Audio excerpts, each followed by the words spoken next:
Where do you want to be in the next 6 months, 24 months? Where do you want to be? Make that your goal and include that in your finances, because that's going to keep you from losing hope.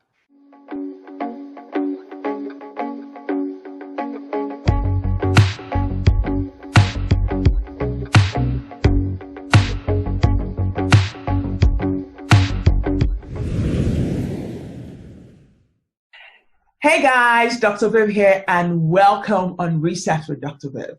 Today I have got a very special guest with me, Sharita Humphrey. And Sharita is a financial coach and consultant helping people feel personally and financially overwhelmed, become less stressed.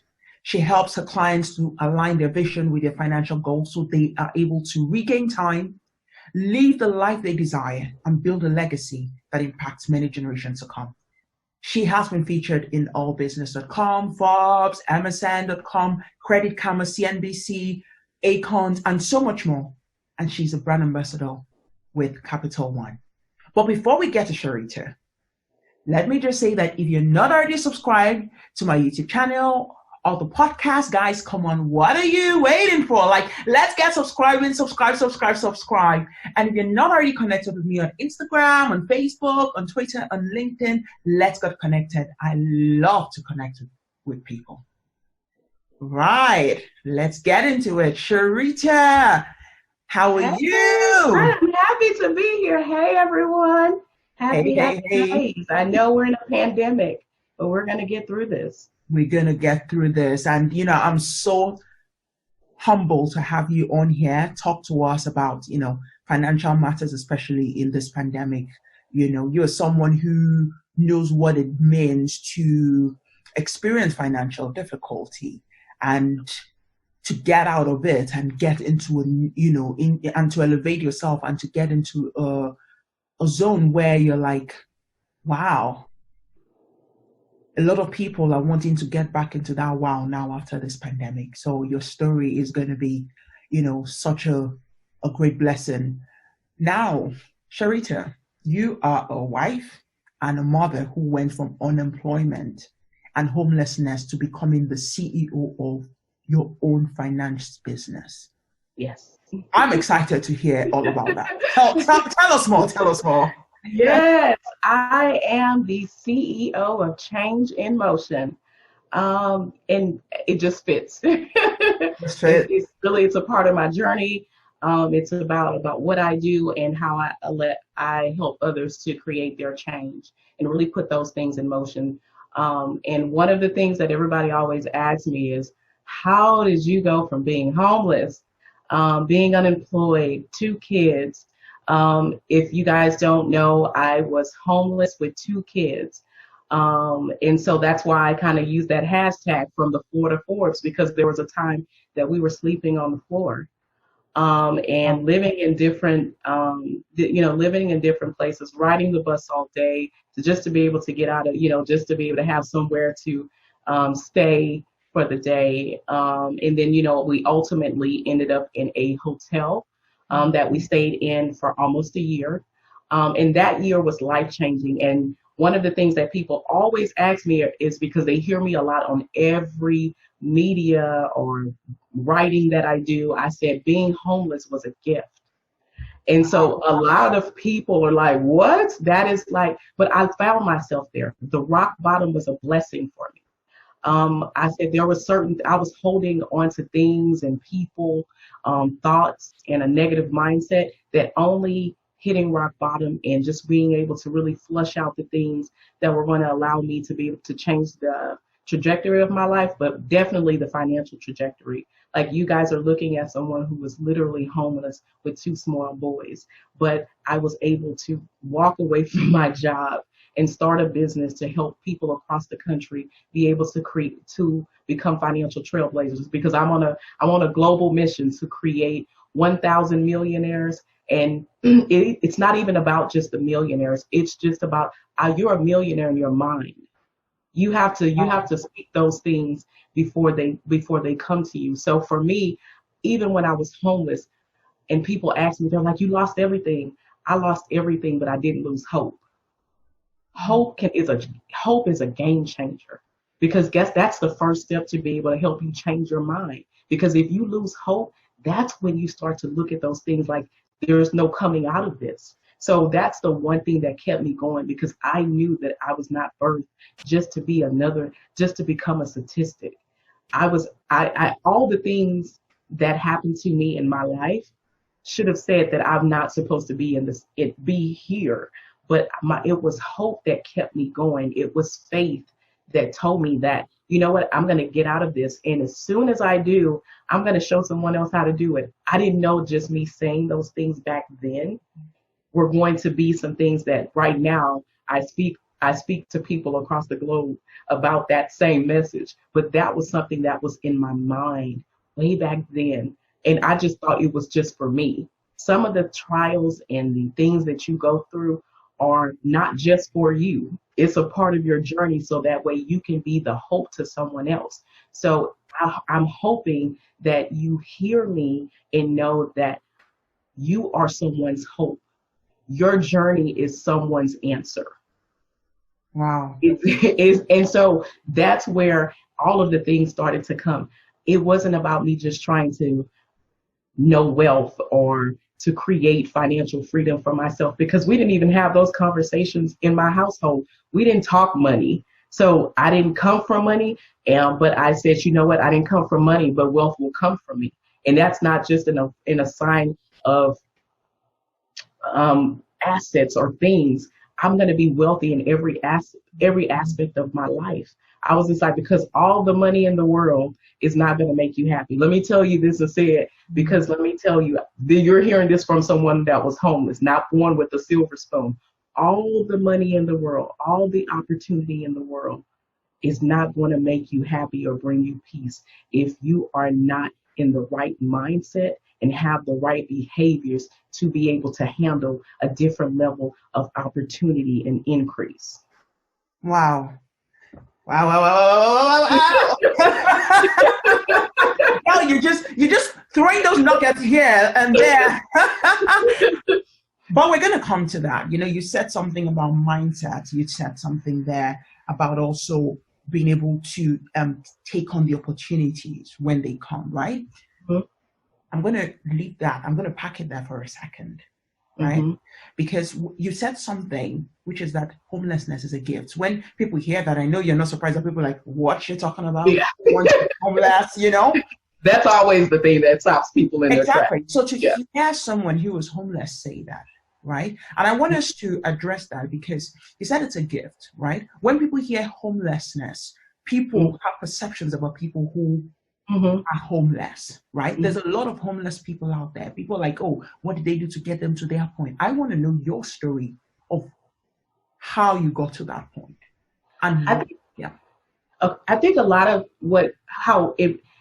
when you look at someone, and I say this, and I bring in homelessness because a lot of people look at me now, they look at, they search me on the internet or they see me on television, and they're just like, there's no way this woman was homeless. How did it happen? And so that's why I always say I'm the new face of homelessness, because homelessness does not have a look. I say it's a situation and a journey in a person's life. And so for me, it was just not having the right foundation, and not to take anything away from my parents or my family, but you don't know what you don't know. You can't teach someone things that you don't know. And so unfortunately, money management and knowing what to save and knowing the power of credit and investing, those are not conversations that we had. We were trying to keep the lights on. We were trying to make sure that we had somewhere to stay, that we had some, food on the table. So, just talking about money, we were just trying, and budgeting and all this type of, all of this stuff that we know now, those were never conversations in my home. And so this is a negative downturn for anyone, especially when you become an adult, because you're not really, you didn't get the right foundation to be able to handle all of the things that are going to come to you when you start adulting. And so I became a mother very young. That's another thing that compiled onto it, and just trying to figure life out. And so, when I lost my job, guess what's going to happen? If you didn't have a savings, you were not budgeting, if you didn't have the credit to be able to leverage those things, Most people are 1 to 2 paychecks away from being homeless, especially right now during this pandemic. So I was just one of those people who didn't have it all together. I lost my job and I couldn't keep paying the bills. That's life. That happens to everybody. But it's just the way that you come from that. Education and information is the first form of wealth.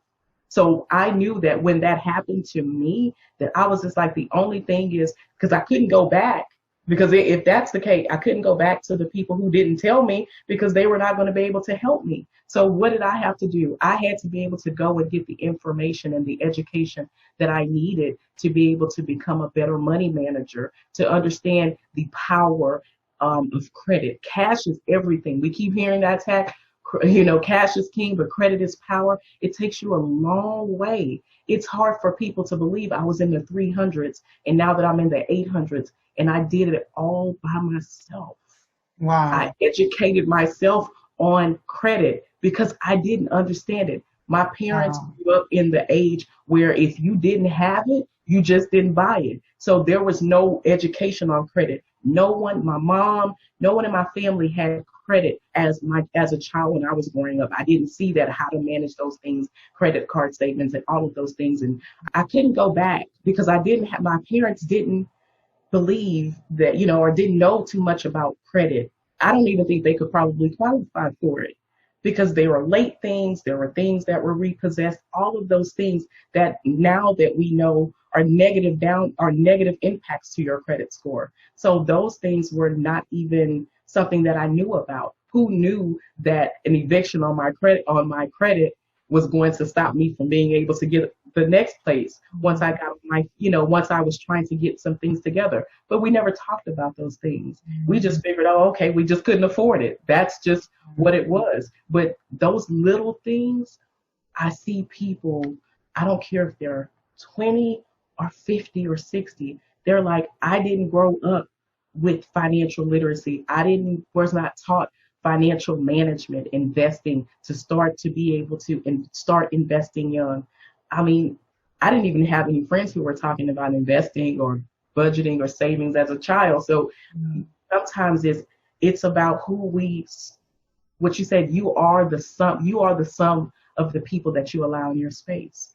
And so I was in a space with people who couldn't really elevate me or teach me anything. And that's not to take away from them, because again, you don't know what you don't know. Yeah. But it was always my mission to make sure that I told my children how to be able to create their own level of wealth, because they were going to watch their mom do it from the bottom all the way to the top. But they were not just going to watch me be wealthy.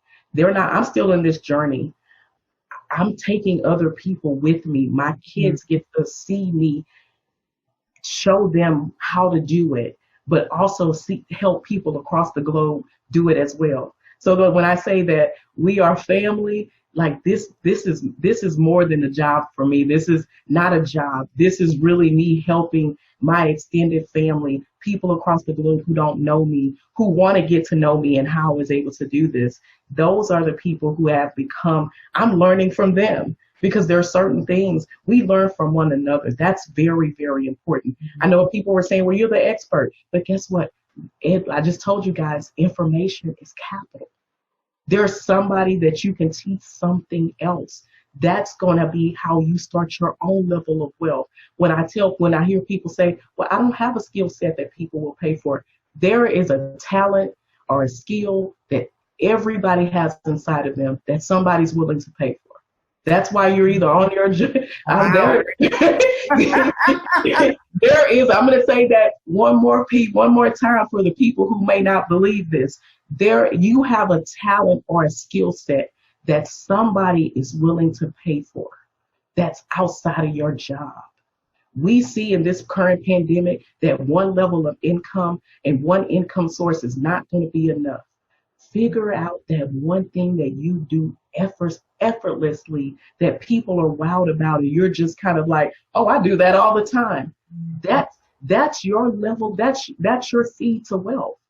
It may not be the thing that's going to get you on the Forbes, but that's going to be the thing that's going to allow you to be able to take something that you know how to do without hardly any effort, and be able to monetize that, so that way you can create a side hustle, a secondary or a secondary income, or that may be the business that you're supposed to bring to the marketplace. But we just need to be, because I never thought in a million years that me getting my life together was going to become a business.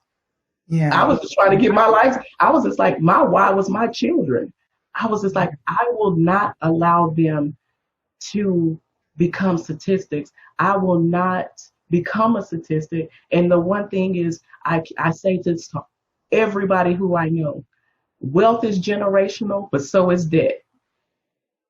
Wow. I said, Okay. Wealth is generational, but so is that. I want to take you back just a little bit now. And I mean, you said things like adulting, like, I mean, I think me, for example, I would love to go back to being like 13 or 10, go back to being a child, you know. Adults, sometimes we're looking forward to growing up, but we're not prepared for some of the things that, you know, adult life. No. What was the turning point for you when you said, I have to change my life? When you look at your kids and you don't have an address. I said, I kind of did, but I really didn't, because who wants to get mail at a motel? Wow. So for me, that was just like, I don't have anywhere to put you. The smallest things, you're thinking to yourself, I don't have an address. That was my turning point. My kids don't have an address. So for me, that was like the turning point for me to say, you know what? I'm giving myself 12 months. I have got to change this. I wasn't even one of those, I'm one of those type of people, like, I'm just going to figure it out or do this, or, you know what? This is the hand that's been dealt with to me. This is what I'm going to do. Because I could have stayed there, clearly. I could have blamed it on my parents not telling me what to do and prepping me to go out in the world and be able to handle myself financially. Or I could be an adult and say, I've made adult decisions, and now there's two other people who are depending on me. So for me, just that was like an aha moment when I was, you know, when I looked, you know what you say when you look around and you're like, I don't have an address. So homelessness really hit me there. Because before I was just in it because you're just trying to figure things out. But when I start to fill out things and look for a job, and you know, sometimes most of the time, way back then, you put your address on your resume. I didn't have one. So but I didn't let that stop me from applying. Does that make sense? Because if I did, I would not be here. So even though the things could look bleak in your life, don't let those things or let that stop you, because that's the stumbling block that's going to birth strength. Wow. Yeah, that's going to be the stumbling block that'll birth strength. So your children give you a why. Yeah. Not everything. Say, my kids don't have an address. Yeah. You a why. Yeah. Wow. So what mindset will you say has saved you in this journey, and what steps did you take to make the change? I just started putting my address on there, and I always used to hear, because the one thing that I can say is that my mom always had us I'm a woman of faith. My mom always had us in church. So one of the things that always stuck in my mind is write the vision and make it plain. And so that is one of when people always ask me, what's your go-to? Write the vision and make it plain. So for me, I knew that they were going to give me that yes. So I started writing it on every application or every resume that I sent out. I was just like, you know what? It's going to be an apartment number behind this address. And I can tell you guys, 12 months later, I had a number and a key to the place that I wrote down on it when I was homeless. And so that was my starting point, because I was just like, wait a minute, this thing really does work. Wow. Writing things down is very, very important. And so when I started to see that, I started writing more. I started crossing things out, doing things, every credit report, everything that I disputed, every contact that I made, I still have it. My garage. Wow. Wow. And so everybody always asks me, like, why did you keep that stuff? I said, because you know what? Sometimes you just gotta, I said it was what you said is personal. Because sometimes you just need a easy reminder, or something like when you're feeling down about something, you just need to see your wins in person.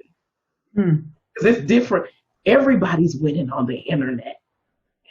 You're getting a highlight reel of everybody, what they're doing. But I said, that's a reminder that I overcame, but it's also a reminder of what I went through. So for me, that's why I kept it all. And now everybody was just like, get rid of that stuff. You're doing great.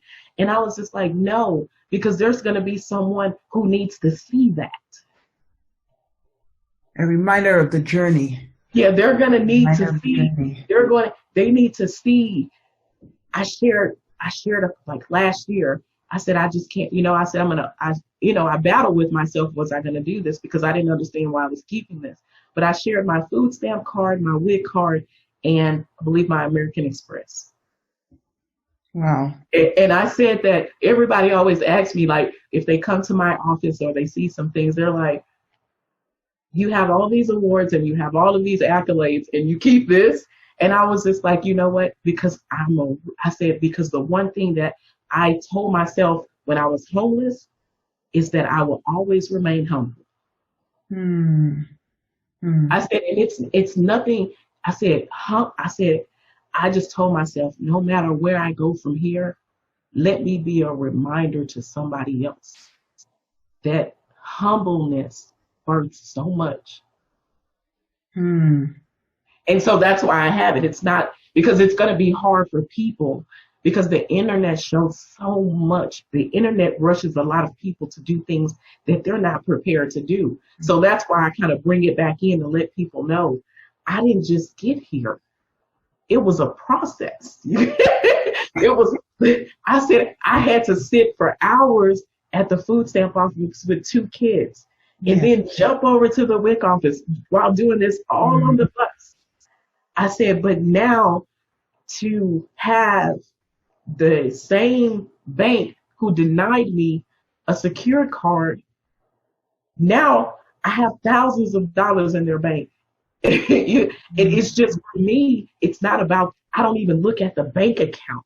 I just look at the opportunity. Because when I say that, it's not, I was denied, y'all. They denied me when I was trying to come up.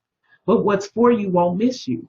Because when it's your time and your season, and if it's really your time, nothing is going to stop you. And you know why? Because you have your mind made up mind is the wealthiest thing that you can have. Wow.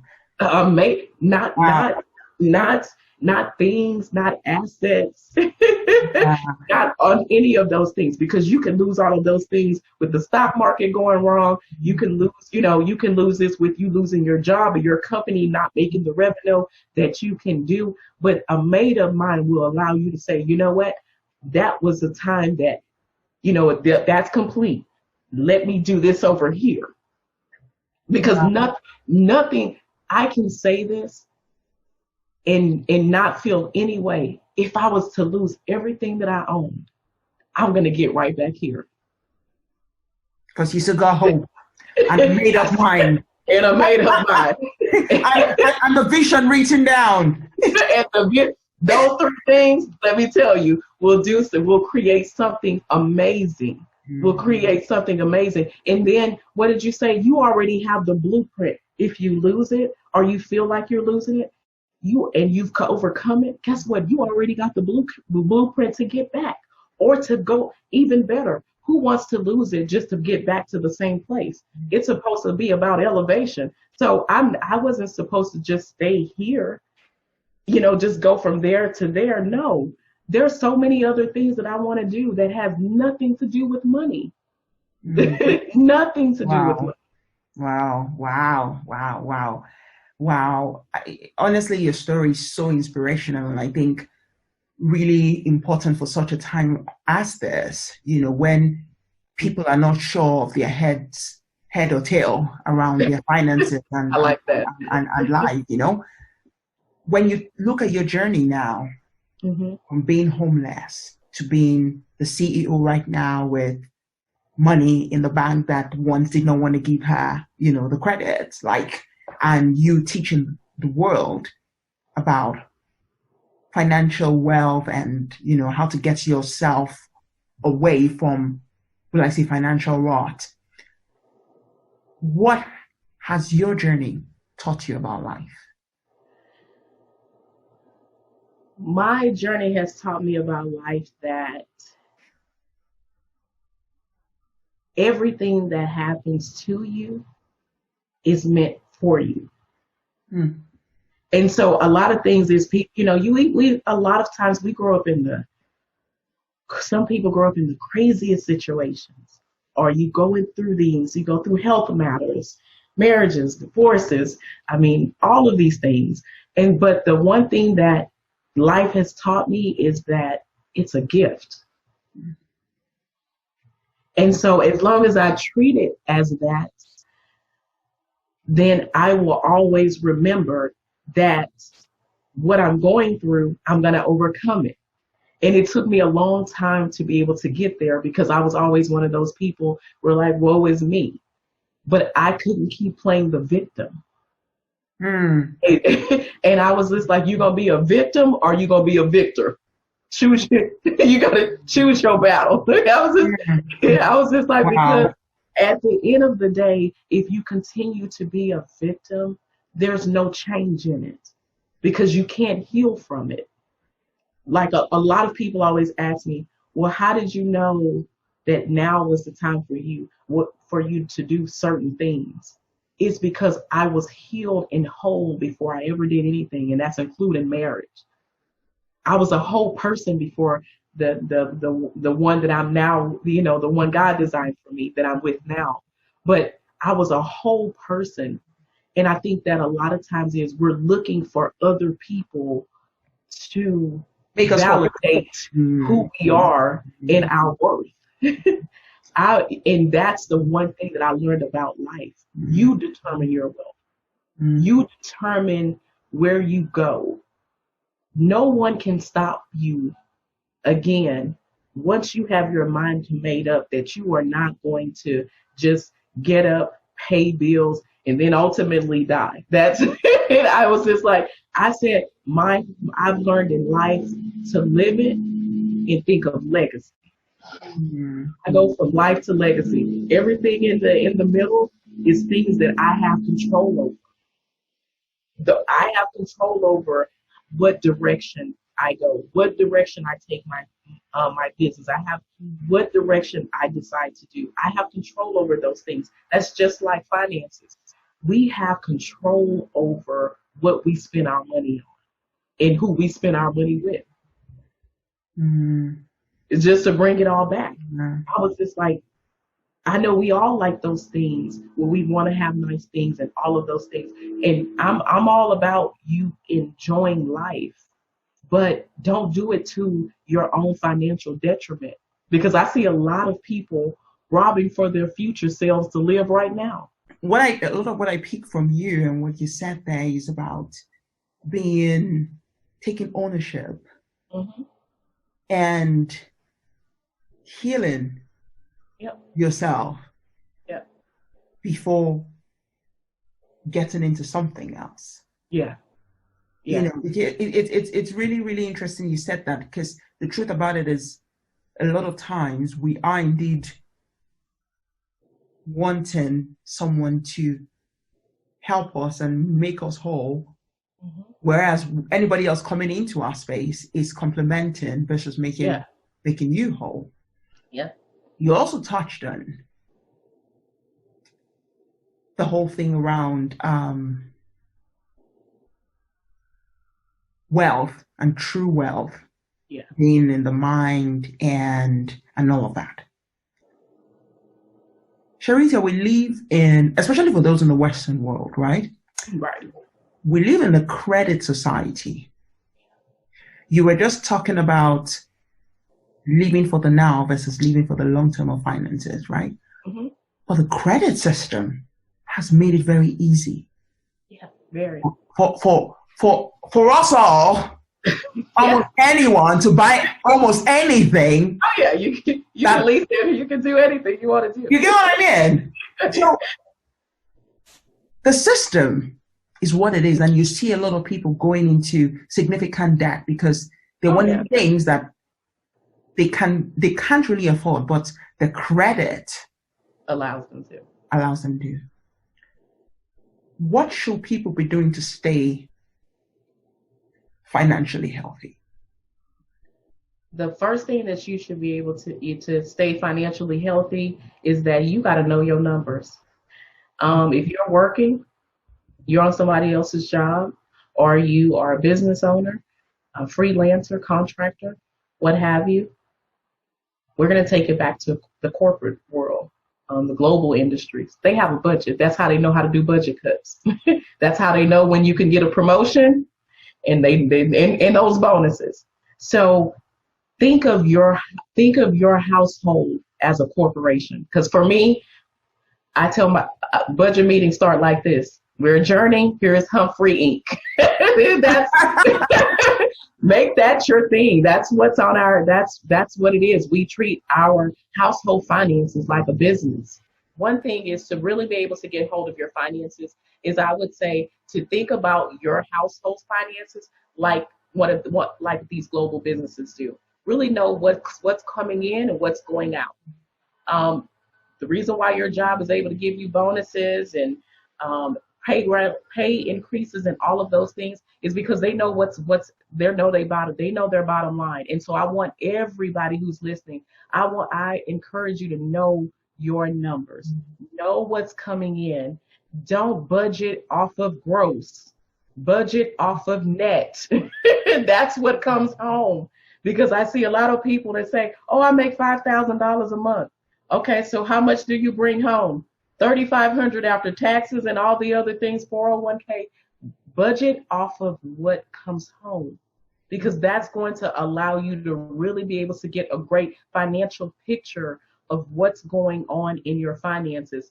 It's people don't believe that I pay my bills once every quarter. Oh, wow.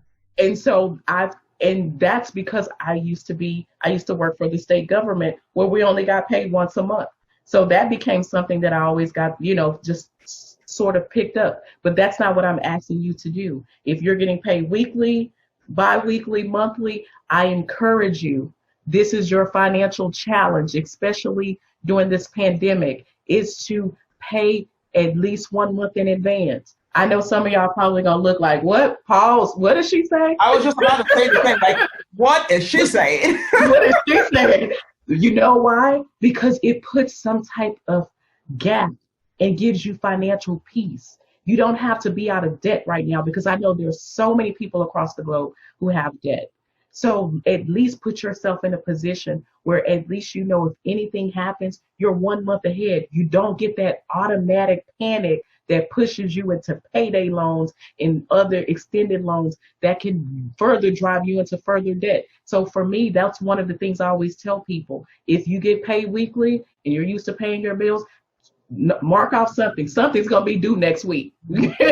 Pay that thing in advance. Do it week by week, bi-weekly, month by month. And I can guarantee you, once you do it, it's gonna give you a feeling like you've never had before if you're not managing your finances properly. Because let me tell you something, my clients pay 1 month in advance. So if we're in for example, if we're in the month of June, they're already paid July. They're working on July to pay August. So this is something that I challenge all of you guys to do, because I know a lot of times we're trying to figure out, like, what are you trying to say? How do we do that? Once you're able to put that gap in between, you can start to pay down debt. You can start to save more. You give a little bit more of, what do you say? I heard something a long time ago, and I'm going to share this with you guys. Money thrown forward is an investment. Money thrown backwards is debt. Pause. Let's pause on that. Let me try and repeat that. Yeah. Money thrown forward is what? An investment. An investment. Money thrown backwards is debt. Okay. Think about it. Okay. When you're putting anything forward, it's an investment into you. Yeah. When you start throwing your money backwards, this is where financial regret sets in, because then you're like, oh my gosh, why did I pay for this? Why did I sign on this car loan for 72 months? We're starting to think about those things. The goal is to keep throwing money, keep throwing things forward, because that's how you start to be able to get into a position where you truly gain financial peace. That's where the independence comes from. Because as long as you have debt on your back and you're compiling it, it continues to be able to rob from the future things and opportunities that you could possibly do. So Sharita, like for those who, like, maybe credit is their means of living. Oh wow. Like a lot of people, especially for example in this pandemic, right? There will be people who the credit card is a lifeline. That's what they're living off of. Because the reason why is because they don't have any savings. But some people are really living from paycheck to paycheck with not much room for saving. From credit card to credit card. Yes. So telling them to then not use a credit card or to have savings when they're even already struggling on what's it called now, on the, on their paycheck is like, how do you want me to survive? Like, so what sort of tips will you be suggesting to such people? What I would do is I always tell people, look at your bank statements for the last 30 days. Look at the bank statements for the last 60 days. What did you do, especially if you're in the U.S., what did you do with that stimulus check? What did you do with that $1,200? What did you do with those things or any additional resources that are coming in? Because like I said, if you look backwards, this is your planning, because a lot of times we're eating out.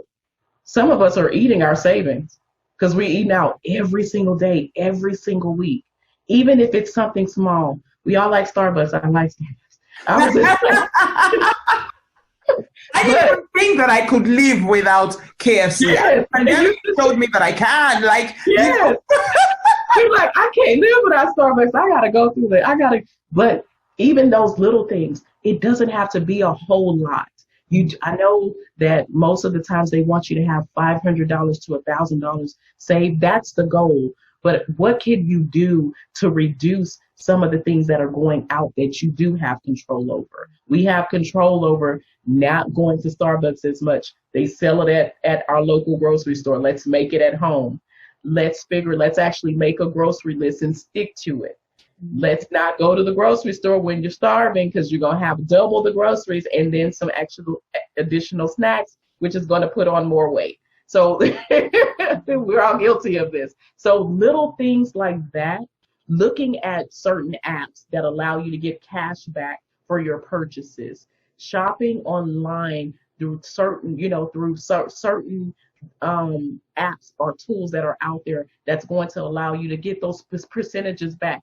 What I want you to start to do is, it doesn't matter how small the savings is. It could be 1%, 5%, 10% of what you make. It doesn't have to be a certain amount. You could say, you know what? Instead of me going and spending that $30 or $40 a month in Starbucks or eating out, that's going to be now part of my savings. As you start to keep saving, add a little bit, keep bumping it up. If you're saving $25 a week, challenge yourself to make it $5 the next month, or even double that in that quarter. It doesn't have to be a lot. It's all about momentum.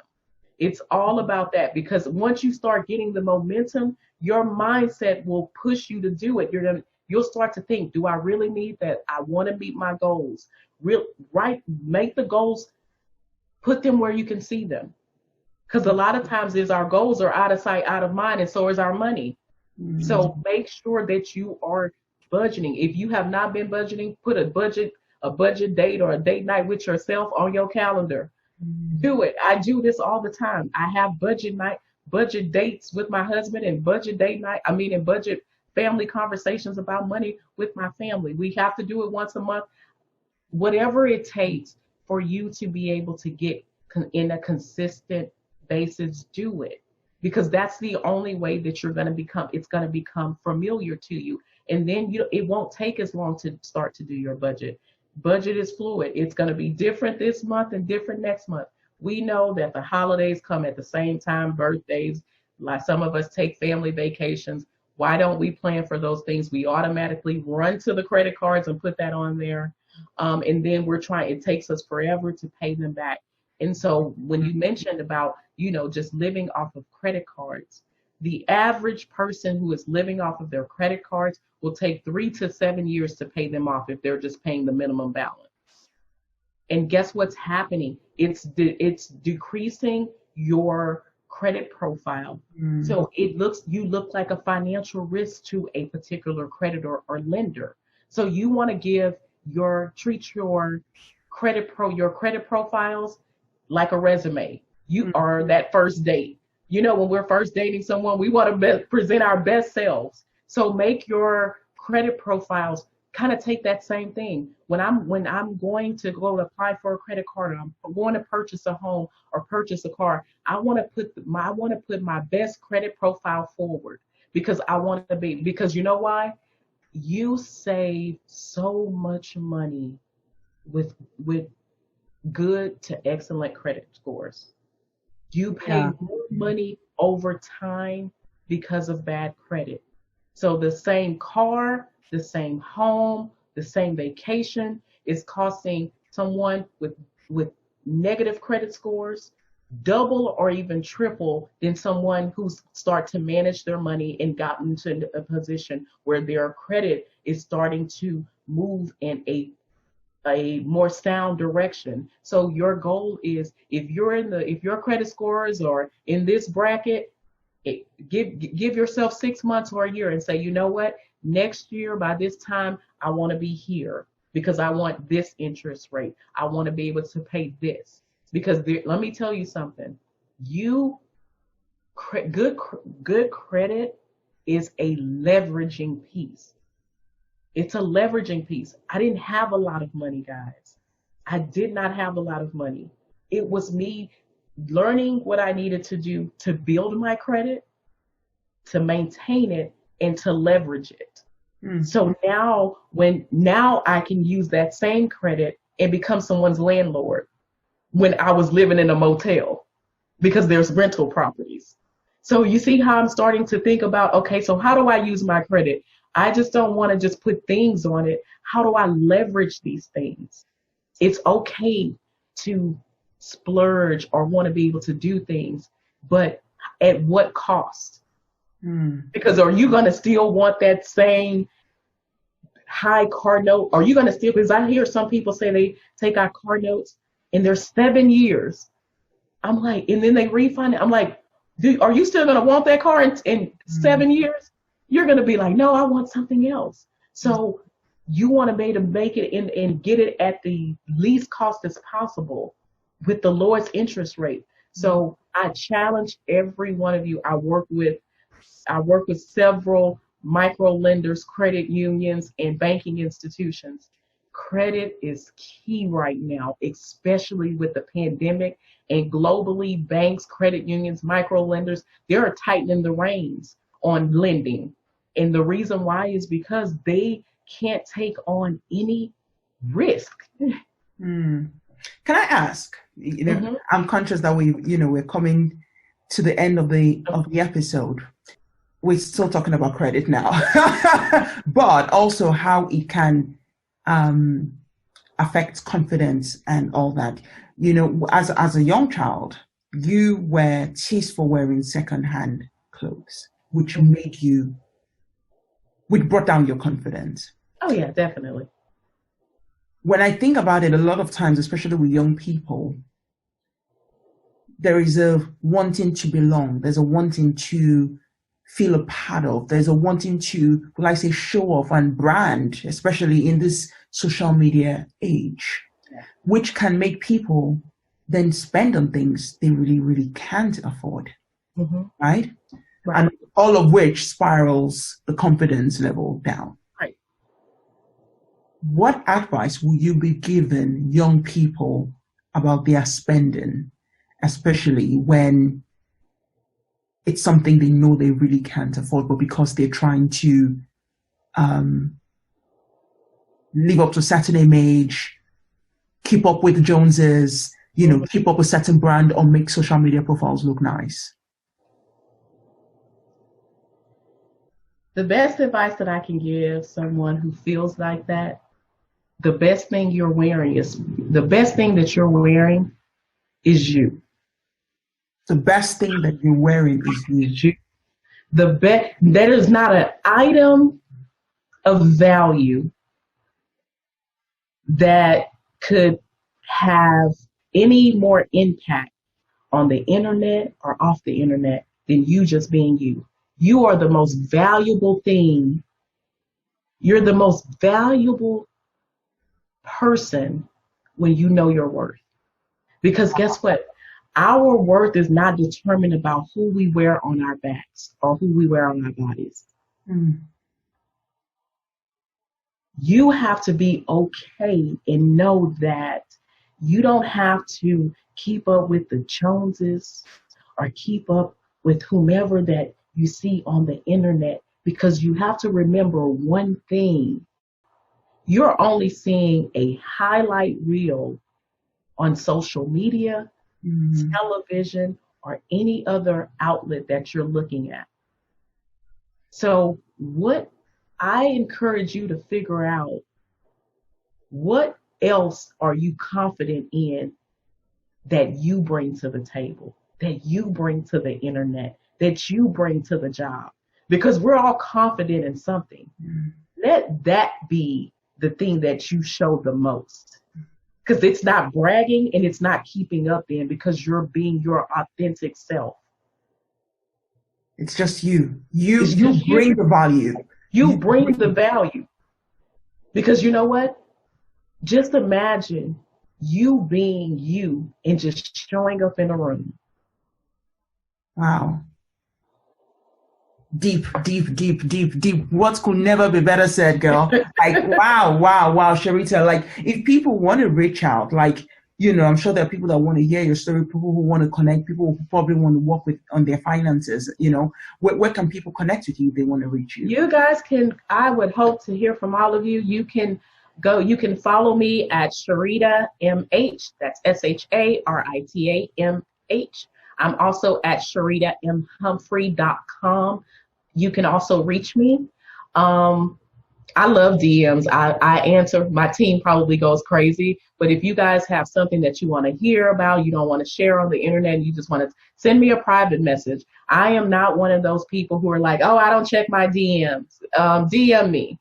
Because sometimes we don't want the whole world to know what we're going through, and that's okay. And just know that whatever you share with me, confidentiality is very, very important to me, because you never know what someone is going through. So I want you to feel like you have a financial best friend. I want you to feel like you have someone that's more than talking about money. Money is that's the other added piece to it. But if there are some things that you just want to talk about just with life, but but it's also going to be tied into finances. Let's talk about it. Definitely reach out to me at SharitaMHumphrey.com. I'd love to be able to see some of you, get to know you. Follow me on social media. Definitely send me some requests so I can follow you back. I love to be able to connect with you guys. I also have a Facebook group. It's called the Money Mindset Movement. We are movers in there. This is a free, a complimentary way for you to be able to connect with me, to really be able to be in a community where I'll get to love on you guys, share financial tools, life things, mindset. I mean, we're doing it. I'm doing it all. And the one thing is I love to give back, because I would not be here without the support of the people. So I love to do giveaways in that group as well. So, and I always do giveaways for people to be able to work with me complimentary as well, at least once a quarter. So I would love to be able to have you guys in some form and to connect with me. Thank you so much for having me, Dr. Viv. This has been absolutely amazing. I look forward to coming, you know, when we are post-COVID and traveling and we can actually do this in person. Yes. So much. Yeah, no, the pleasure, the honor is mine. The honor is all mine. The pleasure is all mine. Your pleasure is all mine. I mean, guys, you hear it there, and like, her links will be in the description as well. We're coming to the end of another episode, and my gosh, like, this has been mind-blowing. A lot of nuggets.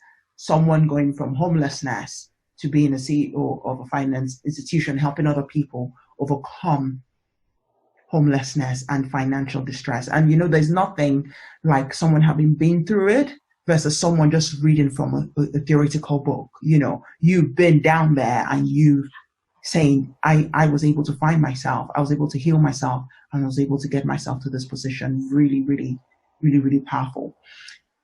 As we round up, Sharita. Yes. The pandemic, no one knows how long for. You know, everything is a bit so up and down. People are thinking, you know, business is going bust. I'm not sure I can keep staying at home. You know, when is this going to be over? All sort of things. People are thinking about what's going on with their bank accounts and all of it. And there are people really, really struggling financially right now. Struggling really, right? Some of them did not have a plan. Some of them have had debts that they never had before because maybe their business, they've had to go take out loans, you know, all of these things. What is one advice of hope you will give to this group of people as we all navigate this pandemic? The one thing of hope that I would say is that this too shall pass. Mm. This is not the first pandemic. This is not the, what did they say? This is not the first global whatever. But it's about us preparing now, pivoting, and really getting into a position so that way financially, so when the next pandemic happens, or we might be hit. Did you know pandemic? It may be a housing pandemic. We don't know. This is this thing called life. I'm like, I guess because I have been homeless, so I'm like more of a realist now. I know that this is not going to be, as long as we continue to wake up and open our eyes and live our life, there's going to be something else. And things are going to happen. But just know and always keep this in your mind that you are worth and you are worthy. And don't let any past mistakes, debt, or what have you, or self-worth, don't make you feel like that there's no light at the end of the tunnel. It's coming. If nothing else, if you say nothing else to yourself, just tell yourself, this too shall pass. There's going to be some phenomenal businesses. There's going to be some phenomenal opportunities. During when I'm in the U.S., during the housing market, we saw thousands of people lose their homes. We saw thousands of businesses close. But how many businesses and how many CEOs and how many speakers, how many contractors, how many amazing things were birthed during that time because people were planning. So I would advise you to use this as a time of planning. Plan right now for the next 6 months. Plan right now for the next year. Because you know what? 1 year from now, we could be out of this and it'll be a distant past. 2 years from now. So start looking ahead, because I'm a person who believes that I like to reverse engineer. Where do you want to be in the next 6 months, 24 months? Where do you want to be? Make that your goal and include that in your finances, because that's going to keep you from losing hope. That's going to keep you from losing hope. I told you guys, you have to write it down. Put it where you can see it. If you got to get an accountability partner or listen to this podcast over and over, every episode that she's recorded, if you have to listen to it over and over again, keep yourself in a position where you're listening and looking at things that's uplifting, because there's the media. You can look at the social media, you can look at media all day, and it'll put you in a negative mindset, in a negative disposition. So start looking and implementing positivity and things that are uplifting into your life, because we're already dealing with a global pandemic. So how can you take what's happening and to be able to put your own level of hope and positivity on it? Because we don't know how long this is going to last. So are we going to stay in a negative mindset because this keeps happening? No. And I'm a big fan of an advocate of mental wellness. If you feel like all of this pandemic, all of this debt, these finances is too much, it's okay to seek counseling and therapy. That's a gift. The best and I think that mental health or wellness has such a negative or a negative undertone to it. But the best thing that you can do for yourself, if you just can't get out of this negative rut, is to speak to someone else that can help you to be able to really heal from it. Because no matter what you do, or even if tomorrow we wake up and the pandemic's over, if you're still in that mindset, it doesn't matter how many good things happen. It doesn't matter. Wow. So start working on those things right now, so that way when the finances do align, when the opportunities do line up, you're ready. You're a whole person and you're ready for the great things that are going to come out of this. Wow. Sharita, guys, this too shall pass. Yes. Yes, that's the summary for today. That's the summary for today. Thank you so much. Thank you so much, Sharita. Thank you. So much. Thank you guys for having me. I look forward to hearing from all of you. Yeah. So guys, there we are for today. We've been talking about finance and finance matters and being able to build back from rock bottom with Sharita. We've come to the end of another wonderful episode. As we said before, her links are in description. And at this point, I'm going to say again, guys, if you're not already subscribed to the YouTube channel, if you're not already subscribed to the podcast channel, come on, guys, let's get subscribing. And if you're not already following me on Instagram, on Twitter, on LinkedIn, on Facebook, guys, all links are in description. I look forward to connecting. So let's get connected and let me know what it is that you want us to talk about, or if you like, me to bring someone else on here to talk about something, let me know as well. I look forward to hearing from you. We've come to the end of another episode. Until next time, until the next one, take care, stay well, and God bless.